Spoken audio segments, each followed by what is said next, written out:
Minority in Parliament criticizes government over projections to increase taxes.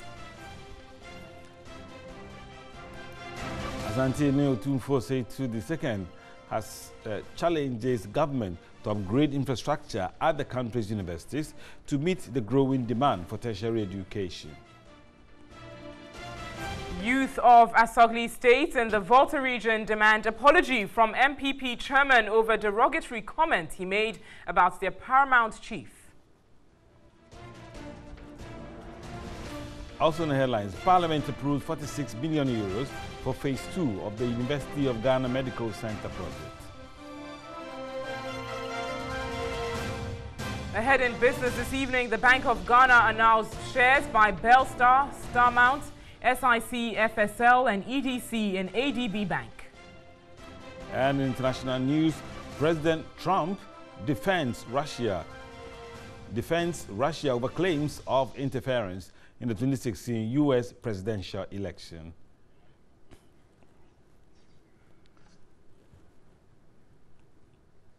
Right, we have details including sports and entertainment coming up this hour. Let's begin the news right away.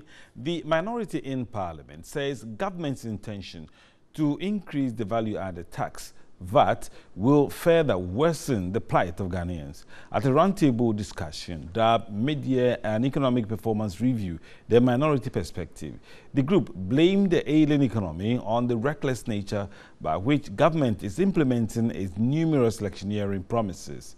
Here's a report by Evelyn Tingma. According to the minority, a document presented to the IMF by government on the budget review include an increment in VAT, but any such upward review will create more hardship for Ghanaians who they argued are already burdened.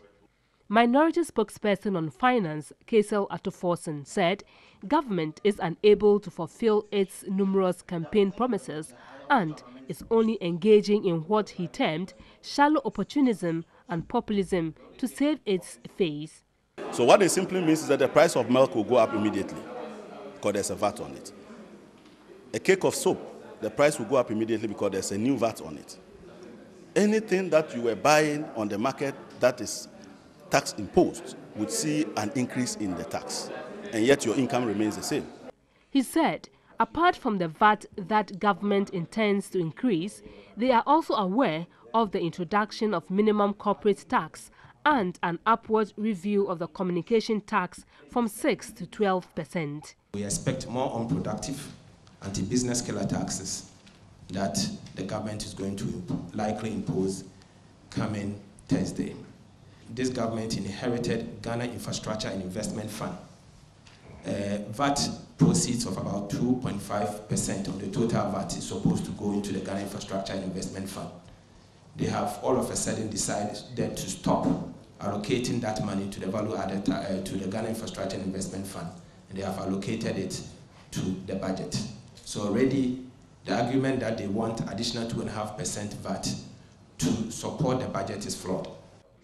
On the country's debt talk, the minority said the MPP government had ballooned the public debt to 154 billion cedis from 122 billion cedis and projects more debt by close of 2018. Government will soon burden workers and employees with 1.5% and 1% respectively. This increment would have been entirely unnecessary had government not taken the unwise decision to cap the accruals to the National Health Insurance Levy. It appears that the government is seeking to punish the poor taxpayer after its own flawed policies that had led to a cash crunch for the scheme. The finance minister is expected to present the mid-year review budget to Parliament on Thursday. We in the minority project that in the year 2018 alone, the government will be adding about 25 billion to the public debt stock. Indeed, this will take us above the 70% threshold of a debt-distressed country. In a related development, founding president of Imani Africa, Franklin Cudjoe, says any attempt by government to impose any more taxes will impede the economic freedom of the populace. As an audit of Ghana's economic freedom, he suggested reforms in government structure and prudent management of the economy to promote growth and development. Ghana ranked 103rd out of the 159 nations on the Economic Freedom of the World Index. This follows a measurement of the country's size of government and taxation, its legal systems, gender disparity, trade regulations, as well as business and labor regulations. According to the index, in the early 2000s, Ghana had a great purse in economic freedom, which contributed to its growth. Unfortunately, due to certain fundamentals adopted by various governments, the growth is retarding. Size of government, for instance, has declined. There have been some setbacks in regulation. So a full frontal press is needed to move ahead. All the areas that haven't declined also haven't increased. So pushing ahead in all areas is important. On the size of government and taxation, Imani Ghana said it would be wrong on government's part to introduce and increase taxes. We should not allow this government to increase any tax in order to support free SHS, because they were warned and advised that there were people who could pay for their own wards, and that the best thing to do was to do means testing and identify those who can pay, so that they'll free resources in order to invest in other areas of education. It will be very, very gravely wrong for the government to introduce any form of additional taxes at all, especially to feed its insatiable expansionist agenda of one district, one factory. It doesn't make sense to put a factory in every district. Franklin Cudjoe further lamented on some of government exemptions given out to companies. You cannot be asking for more taxes when you have exemptions in the region of almost 2.6 billion cedis as of at the end of 2017, when you promised you only give tax exemptions of about 932 million cedis. What were those exemptions used for? Did they add value to the economy? The think tank called for reforms in government structure to ensure economic freedom and prudent management of the economy for growth and development. And now, 3 labor unions say any decision by government to increase taxes in the mid-year budget review will further erode the monthly income of workers and their pension contributions. The National Association of Graduate Teachers, NAGRAT, the Teachers and Educational Workers Union, TEWU, and the Civil and Local Government Staff Association, CLOGSAG, are proposing that government rather widens the tax net. President of the National Association of Graduate Teachers, NAGRAT, Angel Kabonu, was disturbed about the possible reintroduction of taxes, citing media reports which suggested an increase in VAT to 21% from the current 17.5%. Angel Kabonu argued that any increase in taxes will erode benefits of pensioners. There are several economic activities going on in this country that have not been targeted by government. People are making huge sums of money out of those economic, and then you and I, whose salaries come on monthly basis, are taxed heavily, and then 15% of our salaries go to income tax. That is the problem formal sector workers, either in private sector or public sector, once we can be identified, they take the tax before the salary is given to us. And it's affecting us adversely. The General Secretary of the Teachers and Education Workers Union, TEWU, Augustine Cabo, expressed concern any increase would impact negatively on the income of workers. When I go to work and by the end of the month, my salary is paid, it's deducted already. So I have no option to choose whether to pay or not. There are many rich men and women in this country who are not paying taxes. So those who have more, they should pay and leave the poor workers out. Executive Secretary of the Civil and Local Government Staff Association, Isaac Bampuado, suggested to government to rather widen the tax net. Not only those in the informal, but even the formal. Go to the universities, go to the polytechnics, go to the health institutions. user fees, who is accounting for? You ask yourself, these monies, are they being paid into the consolidated fund? These institutions will embark on expenditure without parliamentary approval. Because I have to send my budget to Parliament to approve before I spend. However, the three unions have rejected the proposed 1% levy to be imposed on the National Health Insurance Scheme. We told the National Health Insurance that the formal sector workers cannot be the only group of people targeted to finance the National Health Insurance. So we rejected it. Anyone who says that we accepted it is deceiving the government. Workers rejected it. For us as working people and as a working workers leader, I really do not buy into the National Health Insurance levy being increased. Nobody has discussed anything with us. Why they think it's not sustainable, why they think we've run out of cash for the NHIS. Because I'm paying, automatically it's being deducted from my salaries. And they say I should go and pay more. Why you've not justified to me what you've done with the 1%. I think it's very wrong. Sector Minister of Finance, Ken Ofori-Atta, is expected to present the mid-year budget review to Parliament on Thursday. In some other news this evening, the youth of the Asogli State in the Volta region are demanding an apology from the chairman of the New Patriotic Party, Freddie Blay, over a derogatory comment he made about their paramount chief, or incur their wrath. Spokesperson for the group was enraged about what they describe as a despicable comment from the MPP chair. The group is demanding nothing less than an apology. Some time ago, it was one party building a multi-million-dollar headquarters. We all sat down and did not complain. And more recently, is some aspiring chairman of a party buying several 225 vehicles. These are matters that should attract Nananom's attention. And I'm very happy that at least the later one has attracted the attention of the special prosecutor. This comment from the overlord of the Asogli State under the president of the National House of Chiefs on what had become the most topical issue discussed by the Ghanaian media attracted this rebuttal from the NPP chairman. The way Afede says what? He says perception of corruption and vote buying. I'm disturbed. I find it that maybe he doesn't understand what he's talking about. In his position as president of the House of Chiefs in this country, maybe from nowhere he's also risen to become president, or he has become a big businessman in this country. Maybe he has never asked for loans. He got the money all from selling palm wine to get to there. Maybe I'm also sweeping streets and I've had that ideas. Why not? Or he prefers only to be the only person. The aftermath of an MPP conference after heavy criticisms were leveled against the chairman of the party over the purchase of some 275 buses whose arrival coincided with the conference.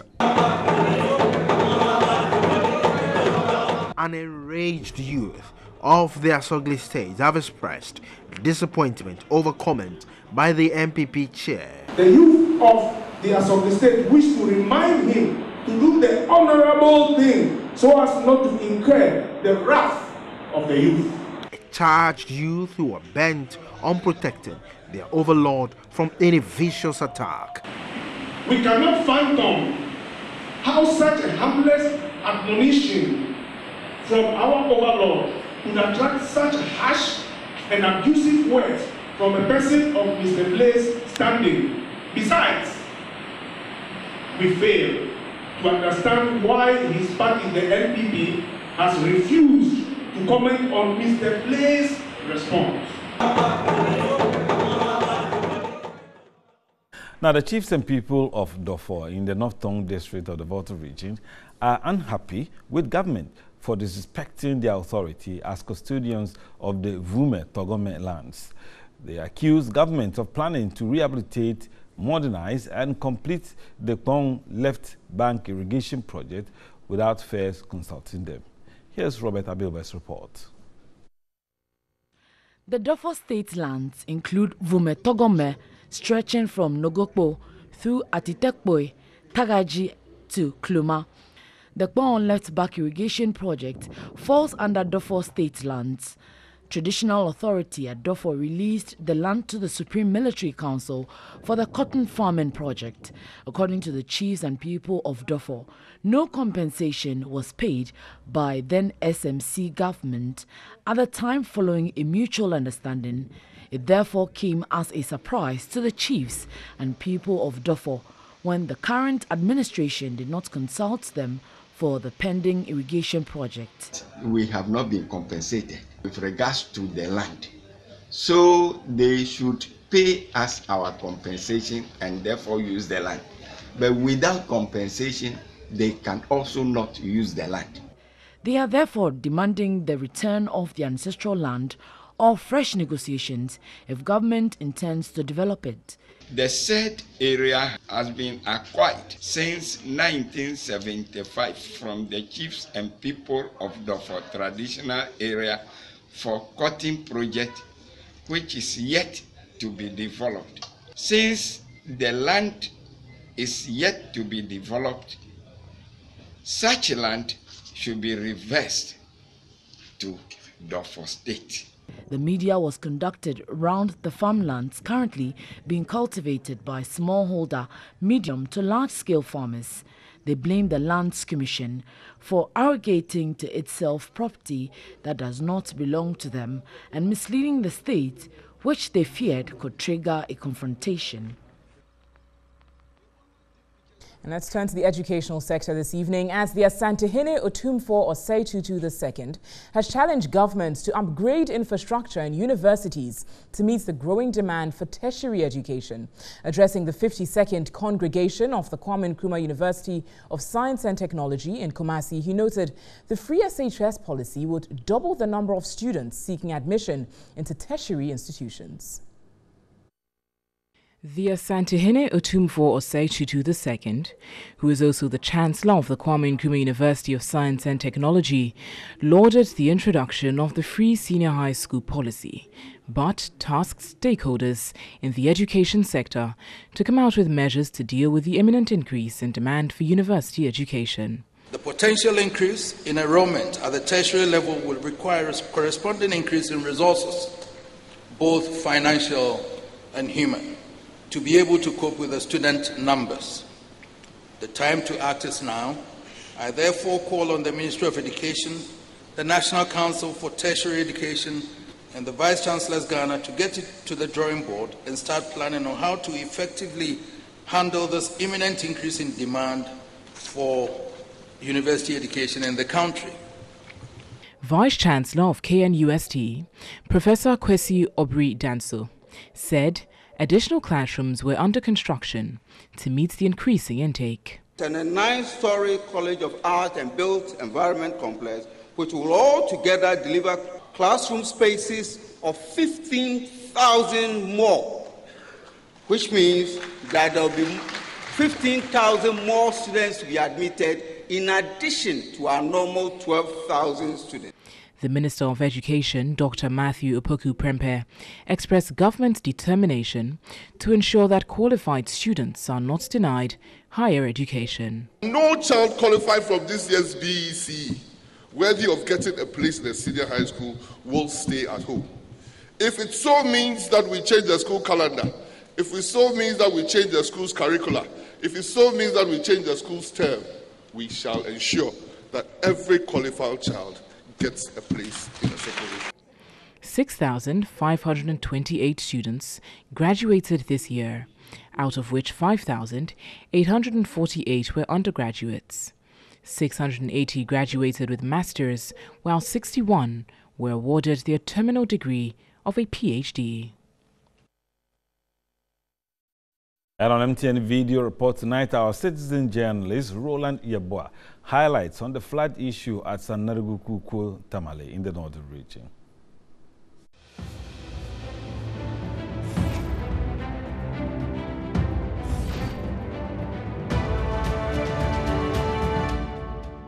This is Ronald Yeboah reporting from Tamale. This is some of the issues that befall Sanarigu district in Tamale. Sanarigu Kuku, it has just rained, and you can imagine the hectic time people have to occur in order to cross to the main road.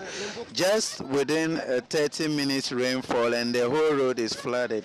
So we plead and call upon any philanthropist or the MP of Sanarukuku district to come and take a good look and help us out with the road.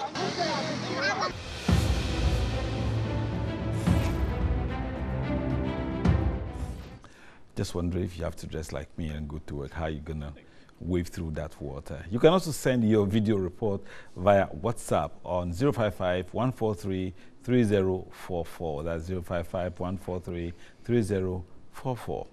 60, we're live from the News Hub here in Accra. Up next, after this break, business with Nanakuya Mensah Brampa.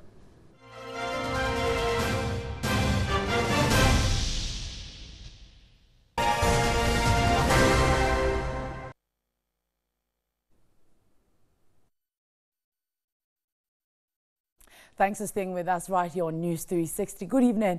It's time for business with me, Nanakuya Mensah Brampa. Beginning with tonight, the Bank of Ghana, in the exercise of its powers pursuant under sections 49 and 55 of Act 930, has with immediate effect annulled shares by Belstar, Starmount, SIC, FSL, and EDC in ADB Bank and all transactions undertaking in respect of their shares. Now, the order prohibits the directors appointed by the parties to the board of ADB from acting as directors of ADB. Now, following the initial public offering undertaken in respect of ADB in 2016, Belstar Starmount directly acquired 4% and 11% respectively of issued shares in ADB. Now, it has also come to the notice of the Bank of Ghana that the shares acquired by Belstar and Starmount were acquired with funds obtained from Unibank Ghana Limited, and the story continues. But still on that same matter, senior analyst at First Bank, Winslow Sakifio, explained some of the implications with the annulment.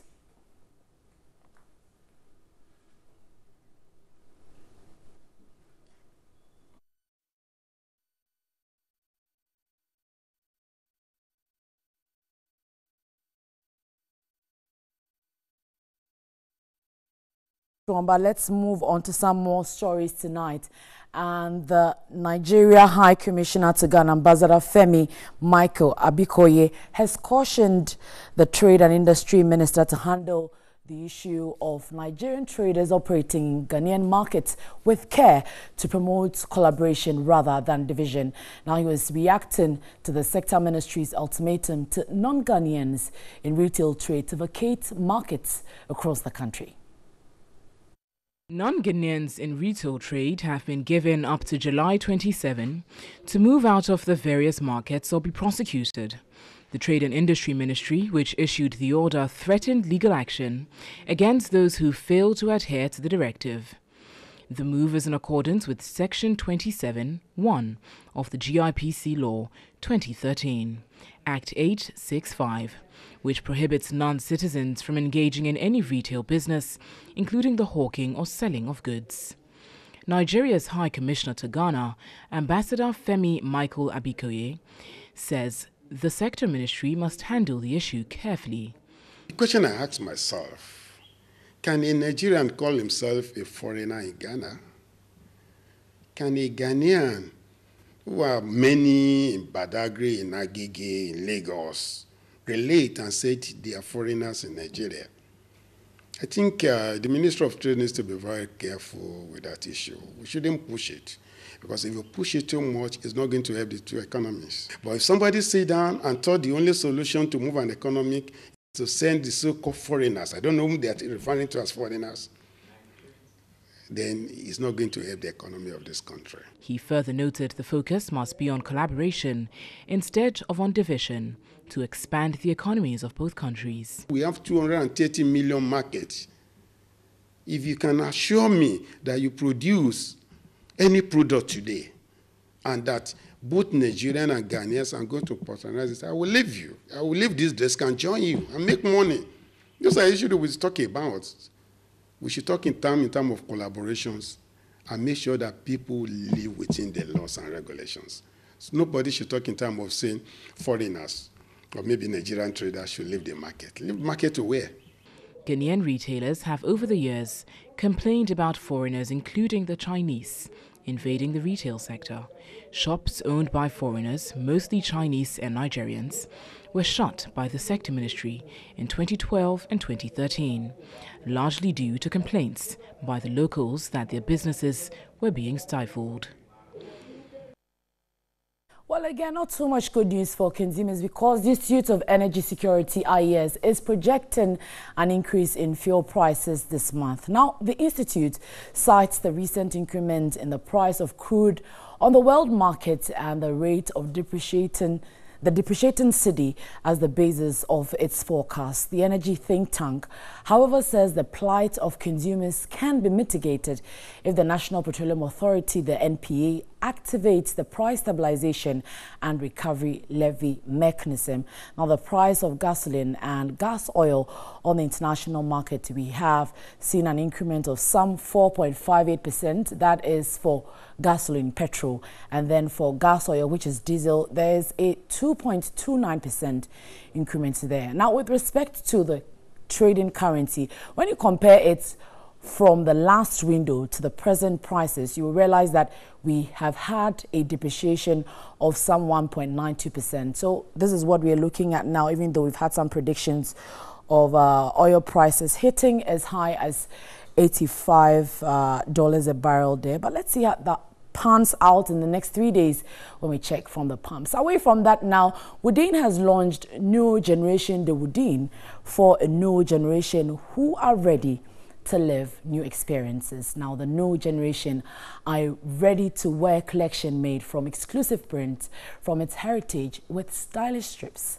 in harmonious mix of ethnic colors. Woodin's New Generation is its latest and exclusive ready-to-wear collection with stylish stripes in a special mix of trendy colors. The designs are from its heritage, which have been revisited and inspired by a mixture of cultures, both modern and retro.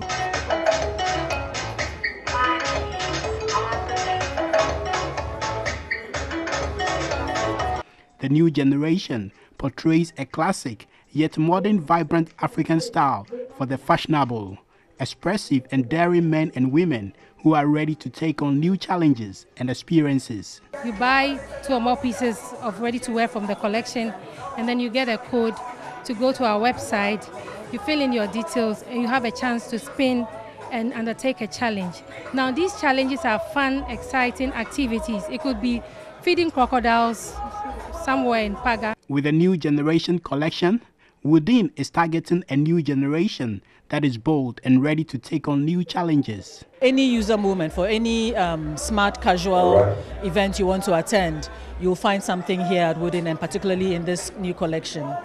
We also have accessories, handbags also to go with the collection.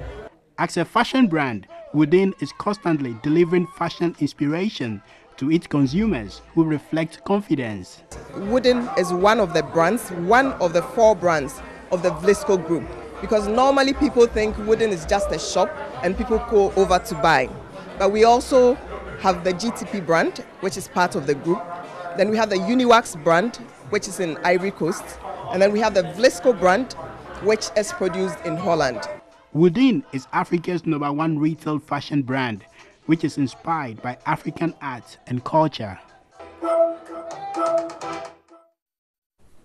And Total Petroleum Ghana has launched an innovative Total card for its cherished trotro and taxi drivers, as well as motorcyclists. Now, the Total Troxy Club is a special package to help commercial drivers reduce their fuel and oil costs.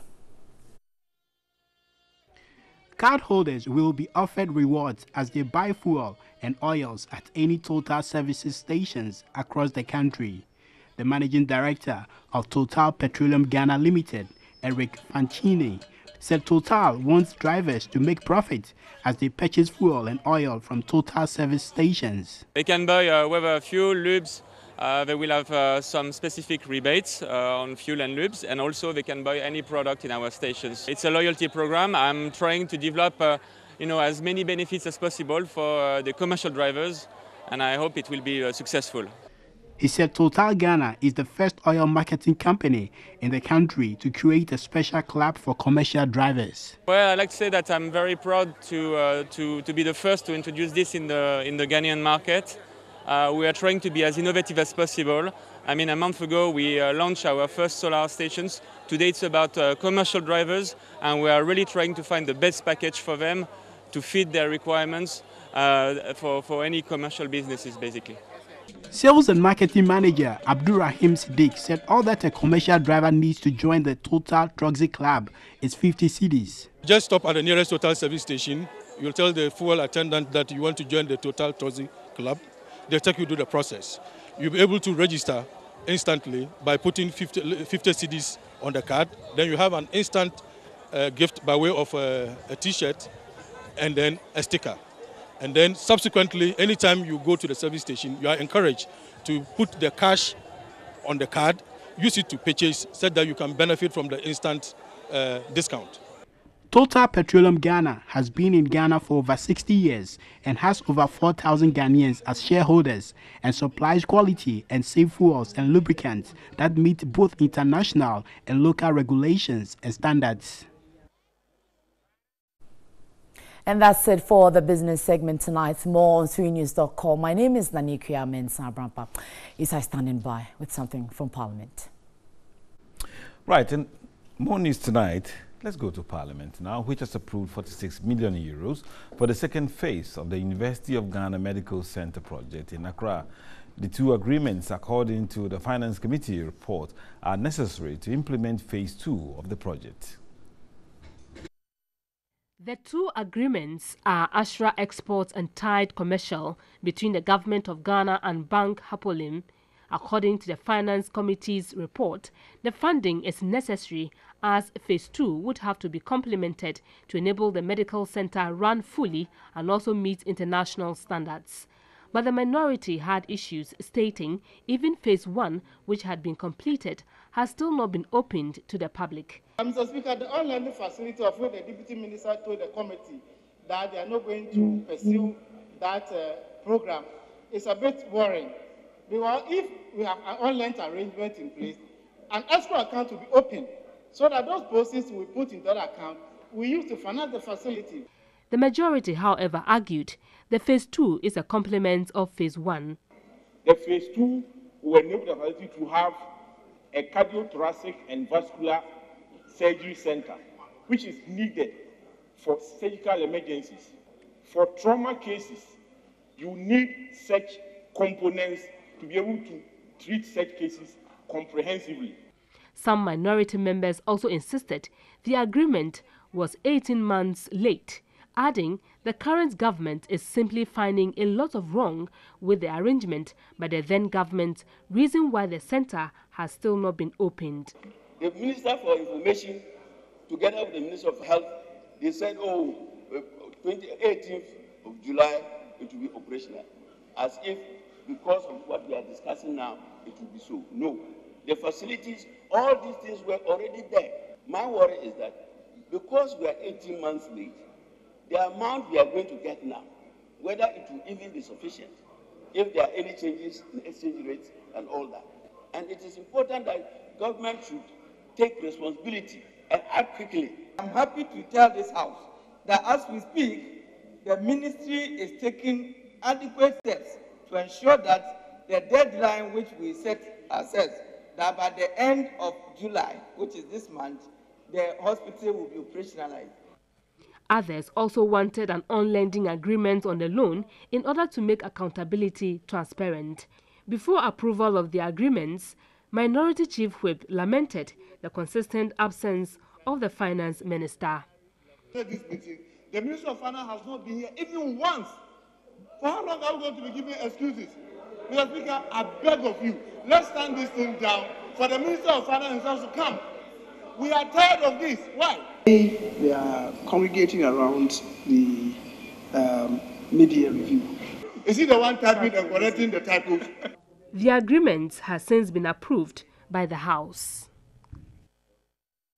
Minister for Business Development Dr. Ibrahim Mohammed Awal has expressed worry over the teeming number of university graduates who fail to explore entrepreneurship. Speaking at the launch of the School Entrepreneurship Initiative held at the Achimota Senior High School, he outlined efforts being made by the government to make entrepreneurship more attractive. Innovation and entrepreneurship education, a bridge to realizing the Ghana Beyond Aid agenda, was the theme on which the launch was built on. The School Entrepreneurship Initiative, a novelty from the Ministry of Business Development, aims at equipping students with the right entrepreneurial skills and experience necessary to man the job market right after their senior high school and tertiary education. The Deputy Minister for Education, Dr. Yao Osei Educhum, urged students to identify business opportunities where others may not. He underscored the importance of reinventing the educational curricula to prepare students for the tough business-oriented world. Entrepreneurs don't see problems, they see opportunities. So when people are lamenting and say, why is it that we don't have this in Ghana? Look at yourself as the person that may find a solution to that problem. So when people say problems, you shout opportunity. The Minister for Business Development, Dr. Ibrahim Mohammed Awal, stressed on government's commitment to raising funds for business startups. He gave a program outline for the initiative. Over the next 6 months, we are going to ensure that we launch this initiative in all the 10 regions of Ghana, plus Tema, being an industrial hub. What we intend to do is that every 2 weeks, the clubs would sit together and then we teach them business concepts. We would give you a business plan competition. And then 2 reps from each of the schools around the country would come to Accra to compete. Those who win will be sent to Silicon Valley in the USA or be sent to Tech City in London. Some students shared their views on the program. So yes, attaining this from the secondary level is the best choice. Because over here we have the idea. This is where we go crazy with all our ideas. But as you start to grow, a lot of worries come in, and then you just throw away all your ideas and all that. So if the government is actually giving us the opportunity to use make all our ideas into realities, it will help the development of the country. It's a good initiative, and then it will give business students the opportunity to showcase their talent and become great entrepreneurs. Watching News 360 all across the world. You're watching us on 3news.com and on DSTV channel 279. We've got the latest of news from the world of sports coming up shortly. Stay with us.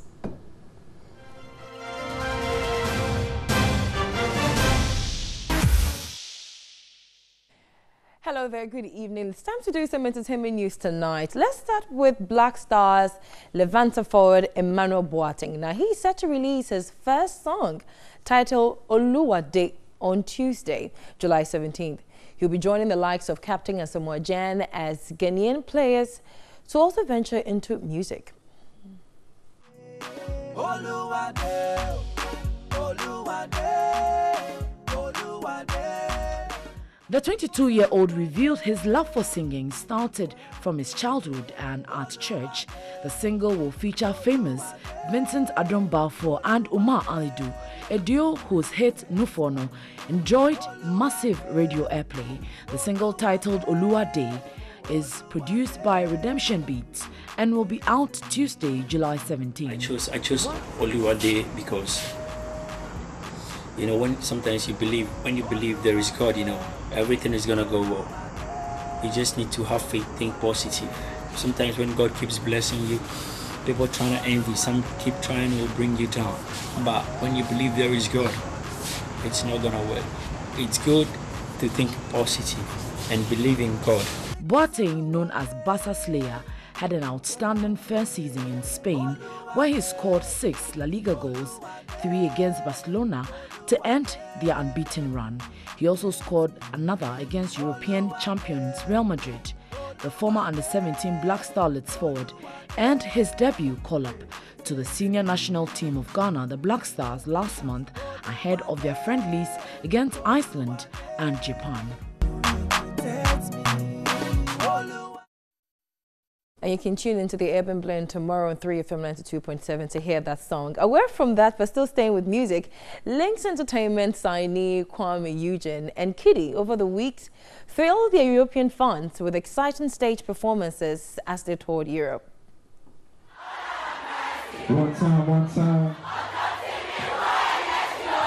time.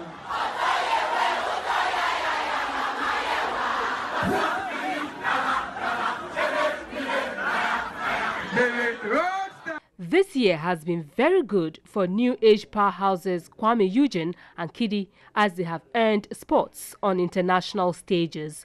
Currently touring Europe, the pair performed in the Netherlands, Belgium and the United Kingdom. With thousands of people desiring to see their performances, Kwame Eugene was unable to hide his excitement. He took to his Instagram page with the caption, #AreYouMad?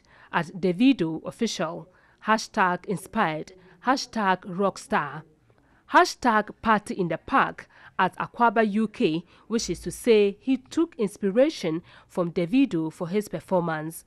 Well, Nigerian superstar Davido also reacted to the video shared by the Angela hitmaker. He commented, "Return my towel, young man Imao." Kiddy equally showcased amazing performances to his fans out there. Also on the trek was turntablist DJ Varosky, who was in charge of the decks.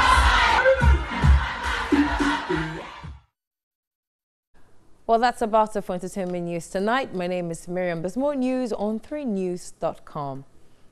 Hello, Isa. Nice pink tie you've got on there. Pink. Yeah. Miriam, how are you? I'm very well. Great. And on that note, we round up News 360 this evening. Visit our website. It's 3news.com for some more news. I'm Natalie Ford. And I'm Isa Moni. Enjoy the rest of your evening.